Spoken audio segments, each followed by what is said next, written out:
Hello guys, this is Lakshman. Today's topic is chapter 4, electoral politics. Just see the overview. In that, in democracy, it is neither possible nor necessary for people to govern directly. అంటే డెమోక్రసీలో people అనేవారు direct గా పరిపాలించడం possible కాదు. The most common form of democracy in our times is for the people to govern through their representatives. Democracy lo people అనేవారు representatives ద్వారా పరిపాలింపబడతారు. In this chapter, we will look at how the representatives are elected. Representatives అనేవాళ్ళు ఎలా ఎన్నుకోబడతారు? We try to understand why elections are necessary and useful in democracy. Elections అనేవి ఎందుకు necessary and useful ఏంటి? వాటి యొక్క uses ఏంటి? We try to understand how electoral competition among parties serves the people. Electoral competition వల్ల అంటే parties యొక్క competition వల్ల ప్రజలకి ఎలాగా ఉపయోగపడతారు అండ్ ఎలా సర్వ్ చేస్తారు. What makes election democratic? Election democratic చేసేది ఏంటి? Basic idea here is to distinguish between democratic and non democratic elections. ఇది లాస్ట్ టైం చదువుకున్నాం. Towards the end of the chapter we turn to an assessment of whether elections in India are free and fair. మన ఇండియాలో elections అనేది free and fair గా జరుగుతాయా? And here we also examine the role of election commission in ensuring free and fair elections. Election commission యొక్క role ఏంటి, అది ఎలాగా free and fair elections conduct చేసిద్ది అనే దాన్ని బట్టి కూడా చూద్దాం. ఫస్ట్, అసలు ఎలక్షన్స్ ఎందుకు? Why elections? Elections can lead to change the policies of the government. అంటే ఏంటి? ఎలక్షన్స్ ఉండటం వల్ల గవర్నమెంట్ పాలసీస్ అనేది చేంజ్ చేయడం జరుగుద్ది. ఓకే, ఒకసారి చూడండి. ఎలక్షన్స్ ఉండటం వల్ల ప్రజలకి ఏం కావాలో, వాళ్ళు ఏం కోరుకుంటున్నారో దాన్ని బట్టి పొలిటికల్ పార్టీస్ అనేది వాటి పాలసీస్ మేనిఫెస్టో చేంజ్ చేసుకుంటుంది అనమాట. అంటే ప్రజలకి ఏది కావాలో అది ఇవ్వటానికి ప్రయత్నం జరుగుతుంది కదా. That's the uses of election అనమాట. If people are unhappy with ruling party, ఒకవేళ వాళ్ళు రూలింగ్ పార్టీకి వాళ్ళ యొక్క పాలసీస్ కి అంత నచ్చలేకపోతే అప్పుడు వాళ్ళ రూలింగ్ పార్టీకి అగెనెస్ట్ గా ఓటు వేయడం జరుగుతుంది అండ్ వేరే గవర్నమెంట్ ని ఎన్నుకోవడం జరుగుతుంది అనమాట. ఓకే, ఆ తర్వాత next, why do we need elections? అసలు ఎందుకు కావాలి? Let us try to imagine democracy without elections. ఒకసారి డెమోక్రసీని ఎలక్షన్స్ లేకుండా ఊహించుకోండి. The rule of people is possible without any elections if all the people sit together every day and take all the decisions. ఒకసారి ఊహించుకోండి, people ఒక decision తీసుకోవడానికి అందరు కూర్చొని, అది చాలా పాసిబులా? పీపుల్ అందరు కూర్చొని ఒక డెసిషన్ డిస్కస్ చేసి అది కరెక్టా కాదా అని డిస్కస్ చేయటం, ఇట్ ఈస్ నాట్ పాసిబుల్. ఇది అంత పాసిబుల్ కాదు. అలాంటి మన ఇండియాలో అలాంటి లార్జ్ కమ్యూనిటీస్ లో ఇంకా పాసిబుల్ కాదు.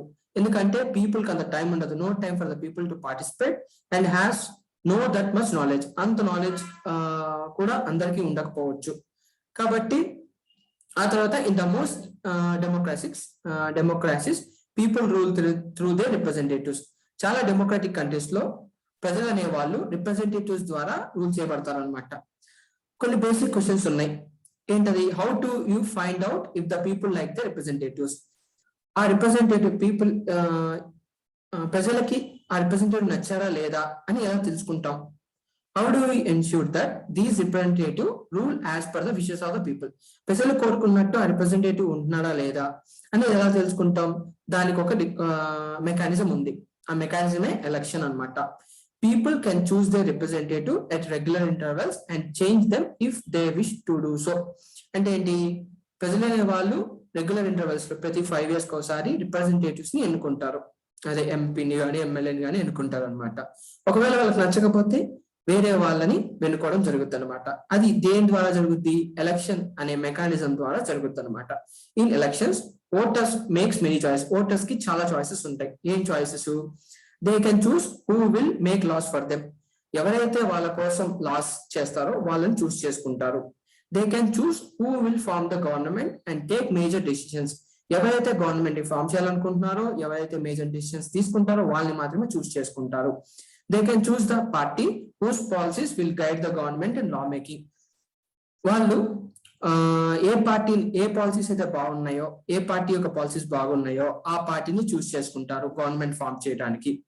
ఓకే, ఇట్లా మనకు కొన్ని వెయిట్ ఎ మినిట్, సారీ,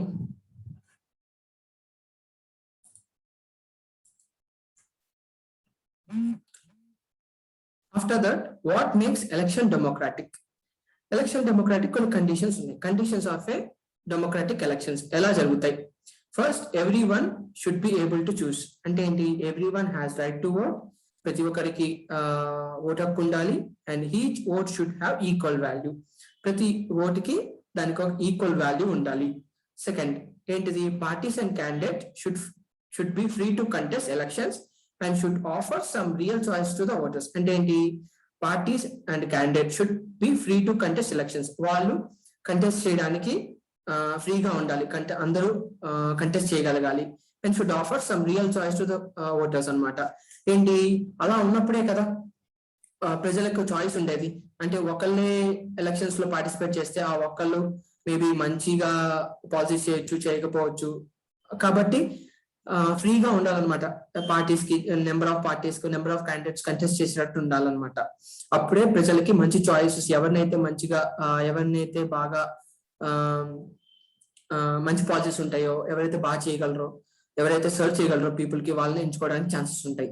ఆ తర్వాత third, the choices should be offered at regular intervals. Elections must be held regularly after every few years. అంటే ఏంటి?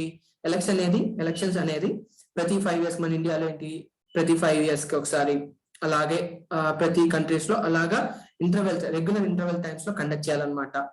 Fourth, the candidate preferred by the people should be elected. ఎవరైతే people ఎన్నుకుంటారో, ఎవరైతే ఇష్టపడతారో వాళ్ళు మాత్రమే ఎన్నుకోబడాలి, ఎలక్ట్ అవ్వాలి అంటున్నాడు అనమాట. Fifth, the election should be conducted in a free and fair manner where people can choose as they really wish. Elections అనేది ఫ్రీ అండ్ ఫెయిర్ గా కండక్ట్ చేయాలన్నమాట.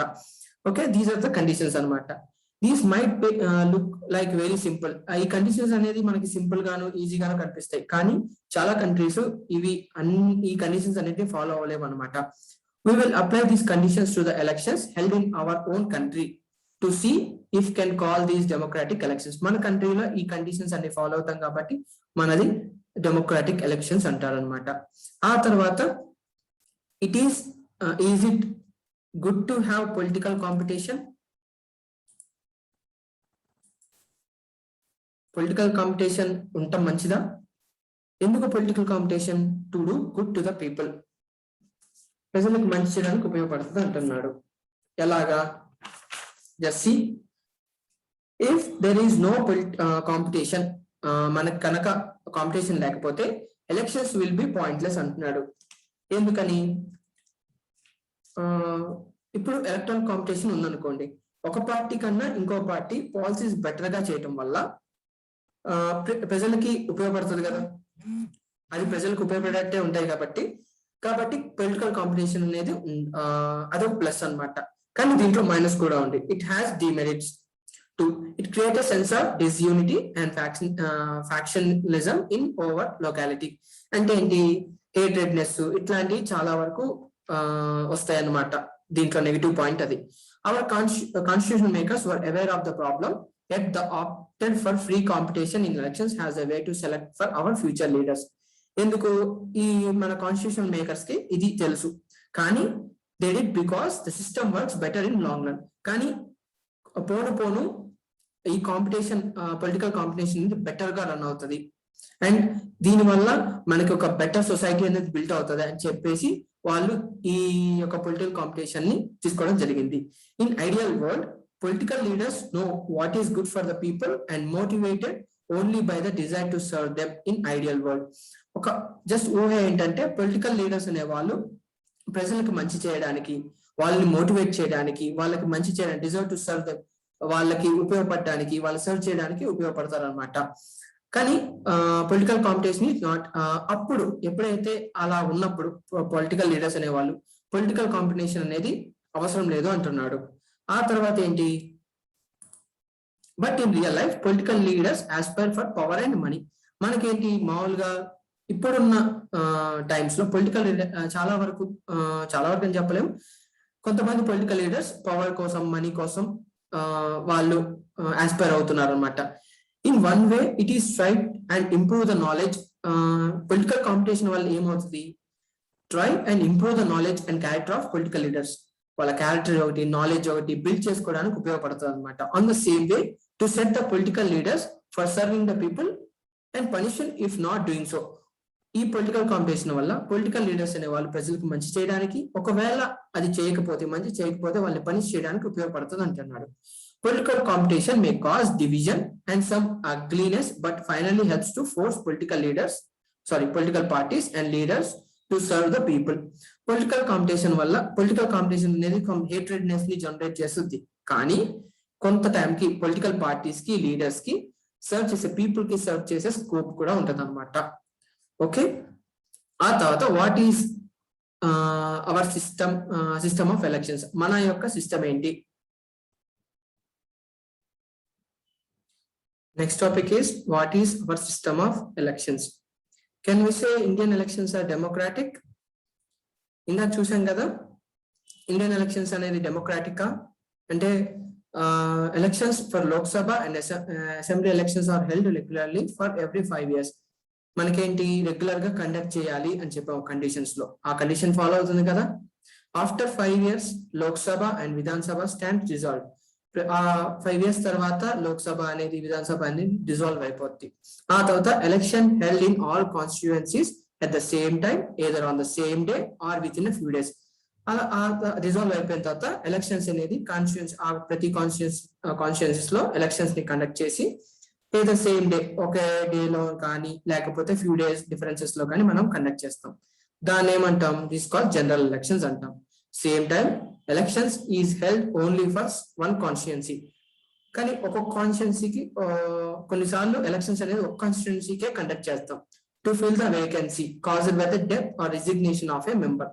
ఒకవేళ ఒక మెంబర్ అనే ఆయన చనిపోయిన, రిజిగ్నేషన్ చేసిన దాన్ని ఫిల్ చేయడానికి, ఆ వేకెన్సీని ఫిల్ చేయడానికి మనం బై ఎలక్షన్స్ ని కండక్ట్ చేస్తాం అనమాట. ఆ తర్వాత ఎలక్టోరల్ కాన్స్టిట్యుయెన్సీస్. ఏంటిది electoral constituencies? In our country we follow an area based system of representation. This country is divided into different area for purpose of elections. Election కోసం మనం మన కంట్రీని డిఫరెంట్ కాన్స్టిట్యుయెన్సీస్ అంటే ఒక ఏరియాస్ గా విభజించుకుంటాం. దాన్ని ఏమంటారు, ఎలక్టోరల్ కాన్స్టిట్యుయెన్సీస్ అంటారు అనమాట. The voters who live in an area elect one representative. ఆ కాన్స్టిట్యుయెన్సీస్ లో ఎవరైతే పీపుల్ ఉంటారో వాళ్ళు ఒక రిప్రజెంటేటివ్ ని ఎన్నుకుంటారు అనమాట. ఓకే, ఆ తర్వాత for Lok Sabha elections the country was divided into 543 constituencies. మన కంట్రీ అనేది లోక్సభ ఎలక్షన్స్ కోసం 543 కాన్స్టిట్యుయెన్సీస్ గా విభజించబడటం జరిగింది అనమాట. The representative elected from each constituencies is called a member of parliament or MP. ఎవరైతే కాన్స్టిట్యుయెన్సీకి ఎన్నుకోబడతారో, రిప్రజెంటేటివ్ ఎన్నుకోబడతారో ఆ కాన్స్టిట్యుయెన్సీకి ఆయన్ని మెంబర్ ఆఫ్ పార్లమెంట్ అంటారు ఆర్ ఎంపీ అని పిలుస్తారు. One of the features of a democratic elections is that every vote should have equal value. ఏంటిది మన democratic elections లో condition ఏంటి, ఈ ప్రతి ఒక్కరికి ఓటు హక్కు ఉండాలి అండ్ ఆ vote every vote should have equal value. ప్రతి ఓటు ఈక్వల్ వాల్యూ ఉండాలన్నమాట. This is why our constitution requires that each constituency should have a రఫ్లీ equal population. ప్రతి కాన్స్టిట్యూషన్ లో రఫ్ గా ఈక్వల్ పాపులేషన్ ఉండాలి లివింగ్ ఇన్ ఇట్ అనమాట. Similarly each state is divided to specific number of assembly constituency. మన country ఎలాగా ఎలా విభజించబడతామో constituencies గా, అట్లా స్టేట్ లెజిస్లేటివ్ అసెంబ్లీస్ కోసం కూడా అసెంబ్లీ కాన్స్టిట్యుయెన్సీని విభజించుకుంటాం అనమాట. Similarly each state is divided into specific number of assembly constituencies. In this case, the elected representative is called the member of legislative assembly or MLA అంటారు అనమాట. Okay, each parliamentary constituencies has within it several assembly constituencies. Parliamentary constituencies లో మళ్ళీ assembly constituencies ఉంటాయి అనమాట. అంటే ఒక big constituencies లో ఒక స్మాల్ సెవెరల్ అసెంబ్లీ కాన్స్టిట్యుయెన్సీస్ ఉంటాయి అనమాట. Same principle is applied for panchayat and municipal elections. Municipal panchayat ki municipal elections kuda same principle apply anamata. Each village or town divided into several wards that are like constituencies. ఎట్లాగైతే మన కంట్రీని conscious గా విభజించుకుంటాం అలా కూడా మన village town level అయితే words గా విభజిస్తాం అనమాట. Each word అనమాట elects one member of village or urban local body. Sometimes these constituencies are counted as seats. మనం seats constituency seats కూడా అంటాం అనమాట. For each constituency it represents one seat in assembly. Okay, అలా అనమాట. తర్వాత reserved constituencies ఏంటి? Next topic is reserved constituencies. Our constituencies entitles every citizen to elect his or her representative and to be elected as a representative. Our constitution entitles every citizen to elect his or her representative and to be elected as a representative. మన constitution ఏంటి? Every citizen to ప్రతి citizen కి ఓటేసే హక్కు, representative ని elect చేసుకునేది. ఒకవేళ elected as representative నువ్వు కూడా కంటెస్ట్ చేయొచ్చు అనమాట. అట్లా కాన్స్టిట్యూషన్ అనేది కొన్ని హక్కులు ఇచ్చింది అనమాట. Constitution makers however were worried that in open electoral competition certain weaker sections may not stand a good chance to get elected to the Lok Sabha and state legislative assemblies అంటున్నాడు. అంటే ఏంటి? అయితే constitution makers కి కొంత వరి ఉంది. ఏంటి? Some weaker sections ఉంటారు కదా, వాళ్ళు ఎలక్షన్స్ లో గెలవలేరు, లోక్సభకి అండ్ స్టేట్ లెజిస్లేటివ్ అసెంబ్లీకి మెంబర్స్ అవ్వలేరు అని చెప్పేసి కొంత వరి అయితే ఉంది. That may not have required resources, education and control to contest and win elections against others అన్నమాట. వాళ్ళ సరైన ఎడ్యుకేషన్ కానీ కాంటాక్ట్స్ కానీ కంటెస్ట్ చేయటం విన్ అవటానికి ఛాన్సెస్ చాలా తక్కువ ఉన్నాయి. కాబట్టి వీళ్ళని హెల్ప్ చేయడానికి, వీళ్ళని ముందు తీసుకురావడానికి కాన్స్టిట్యూషన్ మేకర్స్ అనేవాళ్ళు if that happened, our parliamentary and assembly would be deprived of voice of significant sections of society. దానివల్ల ఏంటి? ఆ వీకర్ సెక్షన్ యొక్క వాయిసెస్ అనేది అసెంబ్లీస్ లో కానీ మన పార్లమెంట్ కానీ అసెంబ్లీస్ లో కానీ చాలా తక్కువ ఉండవు. కాబట్టి వాళ్ళ వాయిసెస్ కూడా ఉండాలి అండ్ వాళ్ళ రిప్రజెంటేషన్ కూడా ఉండాలని చెప్పి దే కాల్డ్ రిజర్వ్డ్ కాన్స్టిట్యుయెన్సీస్ అనేది ఒక కాన్సెప్ట్ తీసుకొచ్చారనమాట. For that the makers of our constitution thoughts of a special system of reserved constituencies for the weaker section ఎస్సీస్ కి ఒక వీకర్ రిజర్వ్డ్ కాన్స్టిట్యుయెన్సీస్ తీసుకొచ్చారు. In a SC reserved constituency, only some who belongs to the scheduled caste can stand for election. ఏదైతే ఆ reserved constituency ఉందో దాంట్లో only ST category వాళ్ళు మాత్రమే ఎలక్షన్ కి నిల్చుంటారు అనమాట, నామినేట్ అవుతారు. Currently in Lok Sabha 84 seats are reserved for SC and 47 for ST. As on 1st September 2012 basis లో మనకి ఈ నెంబర్స్ ఉన్నాయన్నమాట. This number is in proportionate to the shape in the total population. వాళ్ళ యొక్క పాపులేషన్ కి ప్రపోర్షనేట్ గా ఈ నెంబర్ ని తీసుకోవడం జరిగింది. ఆ తర్వాత 1/3 of the seats are reserved in rural and urban local bodies for women candidates కోసం కూడా కొన్ని సీట్స్ అనేది రిజర్వ్ చేయడం జరిగింది అనమాట. ఆ తర్వాత voters list. Once the constituencies are constituencies decide అయిన తర్వాత నెక్స్ట్ స్టెప్ ఏంటి? Next step is to decide who can and who cannot vote. ఎవరు ఓటేయాలి, ఎవరు ఓటేయకూడదు. In democratic elections the list of those who are eligible to vote is prepared much before the election given to the everyone. మనకి election జరిగే ముందు voter list prepare చేస్తారు. దాన్నే the list officially called as electoral role అంటారు, దాన్నే voters list అంటారు అనమాట. Everyone should get equal opportunity to choose representative. ప్రతి ఒక్కరికి ఈక్వల్ ఆపర్చునిటీ ఉంటుంది అనమాట. అంటే ప్రతి ఒక్కరికి ఓటు హక్కు కల్పించడం and each vote should have equal value కల్పించడం. No one should be denied the right to vote without a good reason. ఒక మంచి రీజన్ లేకుండా వాళ్ళకి ఓటు హక్కు అనేది తీసేయకూడదు అనమాట. In our country all the citizen aged 18 years and above can vote in an election. 18 years కన్నా ఎక్కువ 18 years కన్నా ఎక్కువ ఉన్న వాళ్ళు ఓట్ వేయడం జరుగుతుంది అనమాట. Some criminals and persons with unsound mind can be denied the right to vote, but in only rare situations. Some criminals కి అన్సౌండ్ మైండ్ ఉన్న పీపుల్ కి, అంటే హెల్త్ సరిగ్గా లేని వాళ్ళకి కానీ ఎట్లాగా కొంతమందిని డినై చేయొచ్చు. కానీ అది కూడా చాలా రేరెస్ట్ సిచ్యువేషన్ అనమాట. It is a responsibility of the government to set the names of all the eligibility voters put on the voters list. Government యొక్క వాళ్ళ యొక్క రెస్పాన్సిబిలిటీ ఏంటి? ఓటర్ లిస్ట్ ప్రిపేర్ చేయటం, ఎవరైతే ఓటర్ హక్కు ఉన్నారో వాళ్ళందరికీ ఓటర్స్ లిస్ట్ లో యాడ్ చేయటం అనమాట. As new person attain voting age, names are to be added to voter list. ఎవరైతే 18 అప్పుడే నిండిందో కొత్తగా ఓటర్స్ లిస్ట్ లో వాళ్ళ నేమ్స్ అనేది యాడ్ చేయాలి. Names are those who are dead are deleted. ఎవరైతే చనిపోవటం జరిగిందో వాళ్ళ పేర్లు తీసేయాలన్నమాట. ఇదంతా government responsibility. A complete revision of the list takes place every 5 years. ప్రతి 5 years కి ఈ లిస్ట్ ని రివైజ్ చేస్తూ ఉండాలన్నమాట. In the last few years a new system of election photo identity card has been introduce. మనకేంటి, election photo identity card అనే ఒక సిస్టాన్ని ఇంట్రడ్యూస్ చేశారు. Voters should carry this card while voting. Voters అనే వాళ్ళు ఈ కార్డ్ ని ఓటు వేసేటప్పుడు తీసుకెళ్లాలన్నమాట.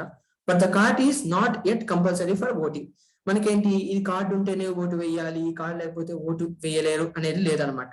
For voting the voters, vote చేయడానికి సమ్ ఐడెంటిటీ ప్రూఫ్స్, ఏవేంటి, రేషన్ కార్డు, డ్రైవింగ్ లైసెన్స్ కూడా ఇవి ఐడెంటిటీ ప్రూఫ్స్ గా యూజ్ చేసుకోవచ్చు అనమాట.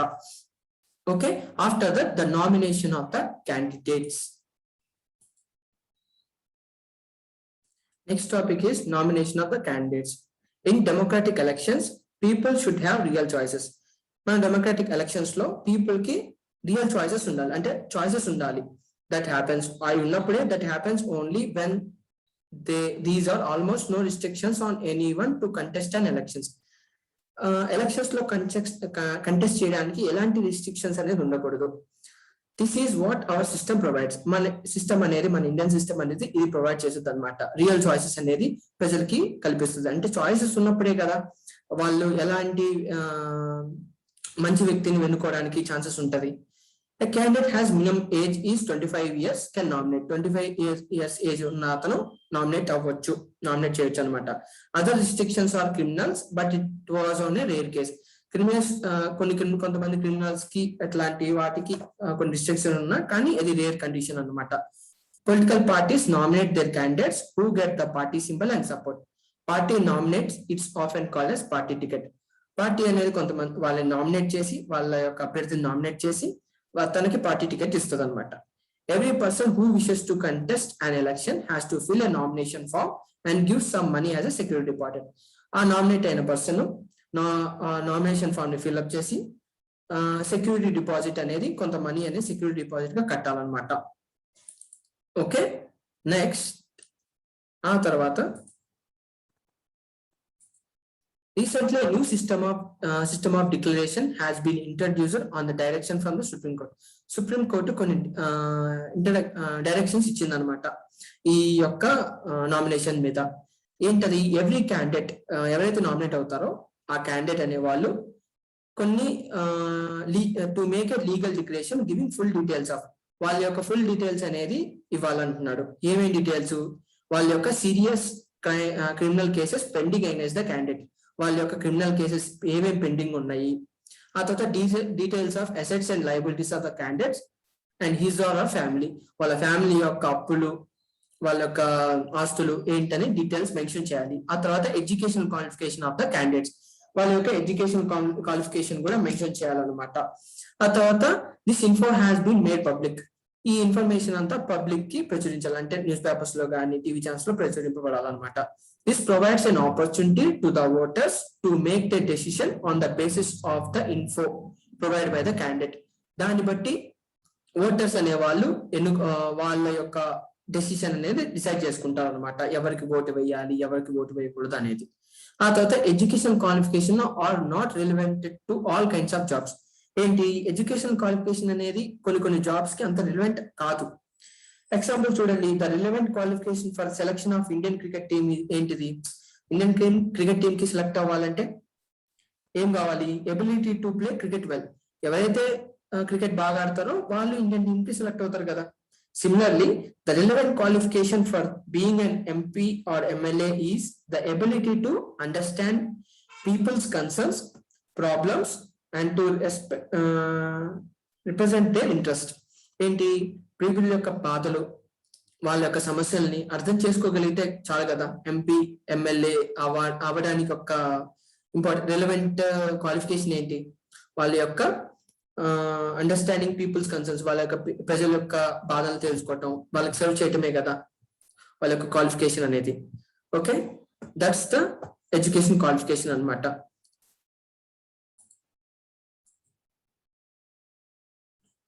Next topic is election campaign. The main purpose of election is to give people a chance to choose the representative, the government and policies they prefer. అసలు election యొక్క purpose ఏంటి? ప్రజలు వాళ్ళకి ఇష్టమైన వాళ్ళ రిప్రజెంటేటివ్ ని చూస్ చేసుకోవటం, గవర్నమెంట్ ని చూస్ చేసుకోవడం, వాళ్ళకి ఏదైతే ఇష్టమైన పాలసీస్ ఉన్న గవర్నమెంట్ పార్టీస్ ని చూస్ చేసుకోవటం.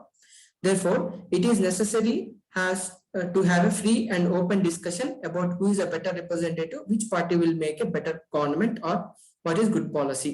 అంటే ఏంటి, పార్టీస్ కూడా వాళ్ళ యొక్క పాలసీ ఏంటి, వాళ్ళు ఒకవేళ గవర్నమెంట్ లోకి వస్తే ఎలాంటి మంచి పనులు చేస్తారు అనేది ఒక డిస్కషన్, వాళ్ళ క్యాంపెయిన్ జరగాలి కదా, అండ్ వాళ్ళ పాలసీస్ ని ఎక్స్ప్లెయిన్ చేసుకోవాలి కదా, దానికోసమే ఈ క్యాంపెయినింగ్ అనమాట. This is what happens during election campaign. Election campaign లో ఇదే జరుగుతుంది.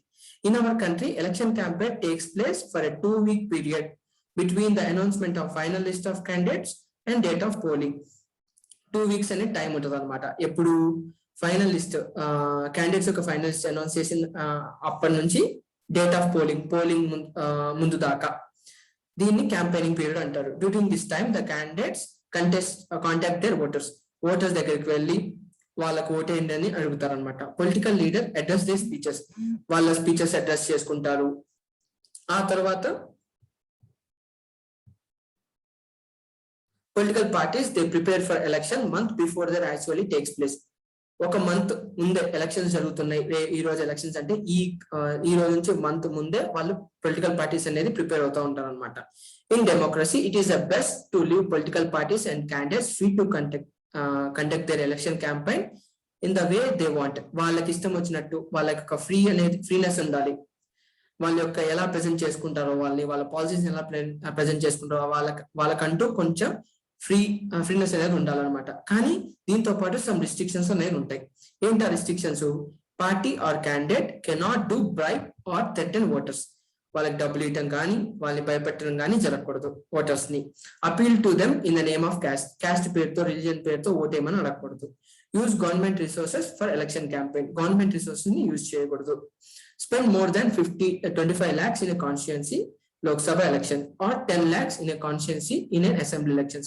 25 lakhs కన్నా ఎక్కువ, 10 lakhs కన్నా ఎక్కువ, 25 lakhs కన్నా ఎక్కువ in Lok Sabha elections లో, 10 lakhs కన్నా above assembly elections లో యూజ్ చేయకూడదు. If they do so, the election can be rejected by the court. ఒకవేళ అలా చేస్తే కోర్ట్ అనేది వాళ్ళ ఎలక్షన్ ని రద్దు చేయడం జరిగింది. ఒకవేళ వాళ్ళు ఎలక్ట్ అయినా సరే వాళ్ళు రద్దు చేయడం జరిగింది అనమాట.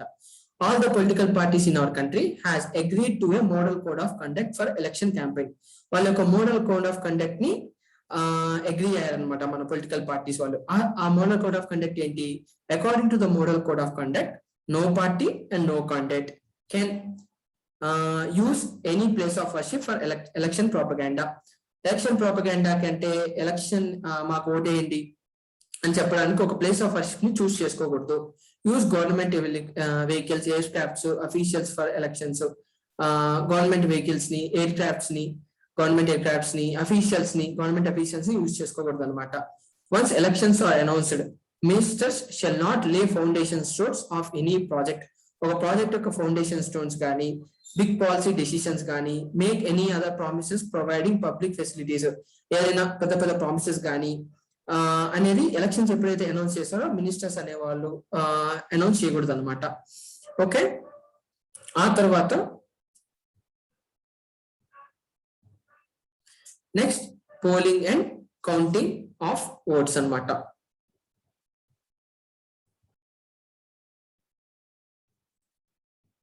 Next topic is polling and counting of votes. In final stage of election is the day when the voters cast or poll their vote, that is election day.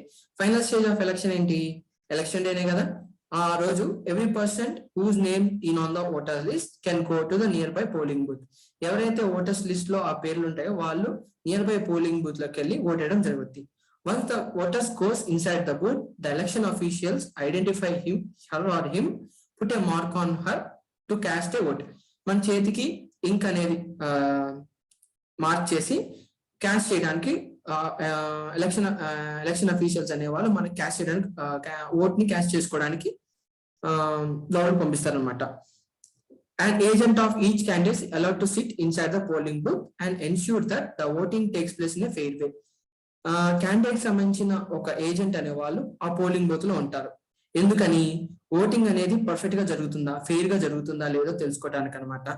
Earlier the voters use to indicate who they wanted to vote for putting a stamp on the ballot paper. ఒకప్పుడు ballot పేపర్లు ఉండేవి. ఆ paper లో మనకి సంబంధించిన ఆ candidate party యొక్క గుర్తు ఉండేదన్నమాట. మన స్వస్తిక్ మార్క్ అనే స్టాంప్ తో మనం వాటి మీద స్టాంప్ చేసి బ్యాలెట్ పేపర్ బాక్స్ లో వేసేవాళ్ళం. A ballot paper is a sheet of paper in which names of contesting candidates along with party name, symbol is ఆ పేపర్ లో తన పార్టీ నేమ్, సింబల్, దాంతో పాటు క్యాండిడేట్ పేరు కూడా ఉంటుంది అనమాట. అలాగా ఇప్పుడేంటి, no electronic voting machines are used to record votes. ఇప్పుడు ఎలక్ట్రానిక్ ఓటింగ్ మిషన్స్ వచ్చినాయి. మనం ఏంటి, జస్ట్ అక్కడ పార్టీ పేరు ఉంటుంది, పార్టీ సింబల్ ఉంటుంది, అక్కడ బటన్ ఉంటుంది, ఆ బటన్ ప్రెస్ చేయడమే అనమాట. All the voters has to do in to press the button. అందరూ ఓటు వచ్చి ఆ బటన్ ప్రెస్ చేయడం జరిగింది అనమాట. All the EVMs from the constituencies are open and votes secured by each candidate are counted.